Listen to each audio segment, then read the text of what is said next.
This project is all about bringing something to my students that they had never seen before.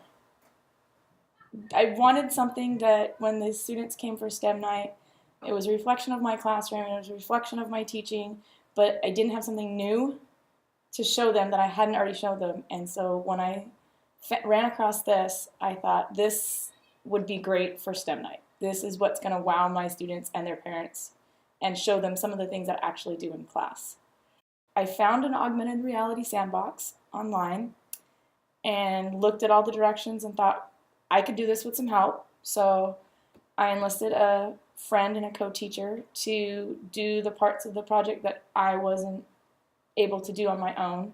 Building it I can do. Some of the software was a little bit more difficult for me, and so I brought him in to do the software part of it, and it has been amazing. An augmented reality sandbox is a physical box by definition that has sand in it and then is connected to a digital projector, and it has a 3D camera that as you manipulate the sand in the sandbox, it will tell the 3D camera to give information to a computer that simulates it in real time to change the topographic lines on the inside the sandbox. It reaches my students on a playful level. So instead of opening up the textbook and saying, here's chapter 1, and we're going to learn about maps, and we're going to learn about elevation, and we're going to learn about erosion, it allows me to say, hey, guys, this is what I want you to learn. Can you demonstrate that for me in the sandbox? Can you show me what this would look like if this happened, and go over to the sandbox and do that? And they have been able to take on their own learning, and they've been able to teach themselves some of the things that the textbook would never be able to teach them. So right now we have it in a relatively plain mode. This is what a plane would look like. As we start moving and manipulating the sand, it will change it. So we've created a mountain showing us our different topographic lines. As we get taller, the lines will get closer together, showing us that it's very steep. As we have a more shallow area, we're going to have a larger topographic line. If we then carve out lower areas, we can create an area where it'll create a lake type function. We can create a riverway, so we can create a meandering river, and then as the rain comes over the mountain, by putting our hand out, we can simulate a rainstorm, and the rain will flow from the top of the mountain down towards the valleys, in which case it'll fill our lake towards the back here, and as our lake fills up high enough, it'll then fill in our meandering river that flows through our sandbox.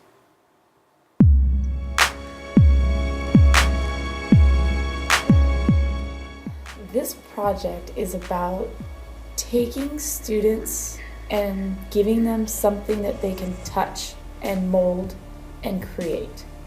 So instead of giving them a map and saying, this is where the elevations of topographical maps are, and giving them another map and saying this is what a mountain looks like on it, and then giving another map and this is what a valley looks like on it, giving them a tool to be able to do that themselves, giving them the creative ability to be able to make the things that they're seeing in textbooks.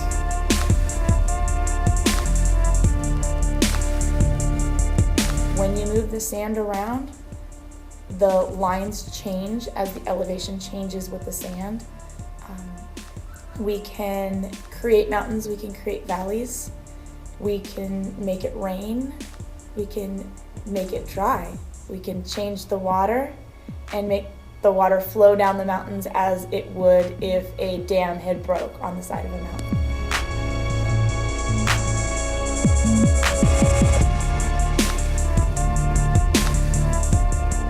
It is something that is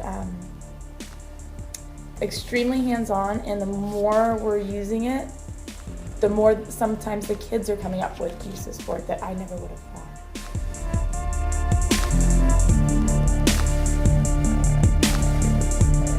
My students reacted so enthusiastically on this. I was in awe.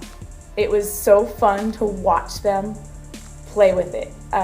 STEM night we unveiled it for STEM night, and the kids from little tiny 4 or 5-year-olds to board members just gravitated to this and were just playing with it and creating their mountains and creating their rivers and making it rain. And they came back an hour later to do it again, and then they came back again to do it again. And when I open up the sandbox in class now, it's the same excitement, and we've had it for 2 months now.